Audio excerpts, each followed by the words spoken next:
Next, my favorite kind of story in life is the kind that reminds us that we are nowhere near as close to as smart as we think we are. And oh boy, does this next one do exactly that. You know that golden telescope we humans built that's taking some mind-blowing pictures of space right now? Well, it turns out it's so powerful, it might have just shattered our understanding of the universe. We've all heard about how the new James Webb telescope is kind of like a time machine because it can look back to the early formation of the universe. And it's been doing just that. It has taken pictures of 6 galaxies that are some of the oldest that we've seen, but they're a little hazy, and there's a lot going on in these images. Bear with us.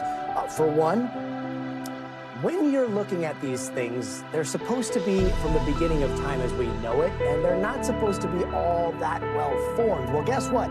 These are looking a lot bigger and a lot more developed than we thought. And why does that matter? Well, for one thing, it could pretty much rewrite a whole bunch of astrophysics textbooks. So, of course, we called up the legendary theoretical physicist Michio Kaku. He's the futurist who always has me dreaming of the cosmos and the author of a bunch of books that might need to be tweaked now if it turns out that the universe is older than we think. Hey, Professor, I'm thinking of some of my favorites, the God equation, physics of the future, future of humanity. Most of them say the universe is about 13 billion years old. What if it's not? Well, that's the problem. The James Webb Space Telescope is upsetting the apple cart. All of a sudden, we realize that we may have to rewrite all the textbooks about the beginning of the universe. Now, it takes many billions of years to create a galaxy, like the Milky Way galaxy, with 100 billion stars, many billions of years old. But the James Webb Telescope has identified 6 galaxies that exist 500 million years after the Big Bang, that are up to 10 times bigger than the Milky Way galaxy. That shouldn't happen. There should not be primordial galaxies that are bigger than the Milky Way galaxy that are only 500 million years old. Something is wrong. We may have to revise our theory of the creation of the universe. And so we're possibly looking at a universe that's much older than we think it is, and we're also possibly looking at maybe this is an optical illusion. Are those the 2 options here? That's right. Some people say it's an optical illusion. You see, according to Einstein, gravity can act like glass. Glass, of course, you can make a magnifying glass. With gravity, you too can bend space and time to create a gravity a magnifying lens. So you think that these galaxies are huge when they're actually baby galaxies. Now, I personally think that the solution to the problem is these are not baby galaxies at all.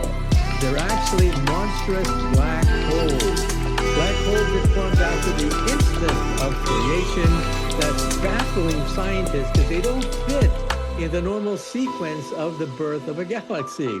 So I personally think that we're actually looking at monster black holes where perhaps new laws of physics are emerging. And again, if you can figure all this out, there could be a Nobel Prize waiting for you. I'm sorry, you're saying that these galaxies, these 6 galaxies that look kind of like galaxies are actually black holes? Yeah, that's one theory, because we think that at the center of our own Milky Way galaxy, there is a raging black hole that is 2 to 3 million times more massive than our sun. In fact, we now believe that at the center of almost every galaxy in the universe, there's a monstrous black hole that could be millions to billions of times more massive than our own sun.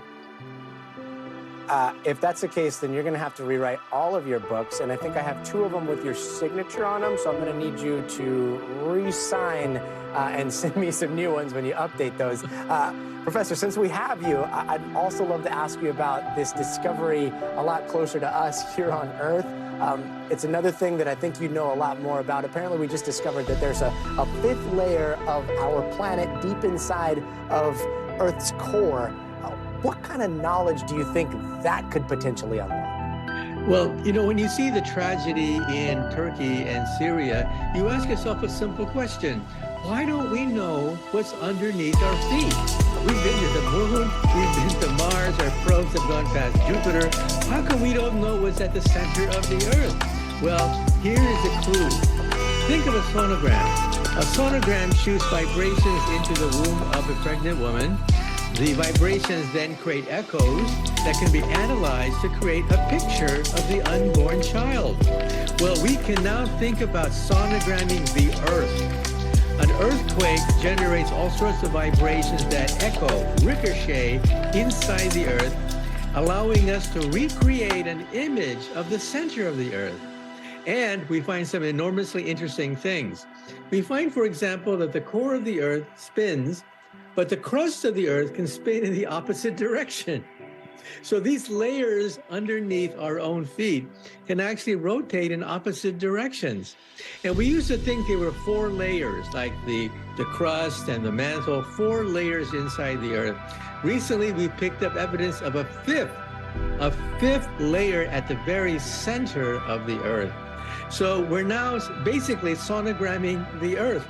And maybe, just maybe one day, we'll be able to use artificial intelligence and supercomputers to tease apart these echoes so that we can get earthquake prediction. We're not there yet, but think about it. We could save the lives of thousands of people if we could somehow take these echoes, run them through a computer, create a map of the inside of the earth, and predict when the next earthquake would hit. I think the people of California would really like that day when we can do earthquake predictions. I'm sitting here in LA and thinking of exactly that. It sounds like you're saying that we take earthquakes that are happening right now, almost use them like ultrasounds, and all we need to do is to just have the technology to capture the image from that ultrasound to really know what's in the earth and how to predict earthquakes in the future. Is that right? That's right. And these echoes of earthquake vibrations, we used to think they were nonsense. They're so complicated. But with supercomputers and artificial intelligence, one day I think we'll decipher all these echoes and be able to calculate the tension on the San Andreas Fault and many of the other fault lines and get earthquake prediction. It's not out of the question. We can't do it yet.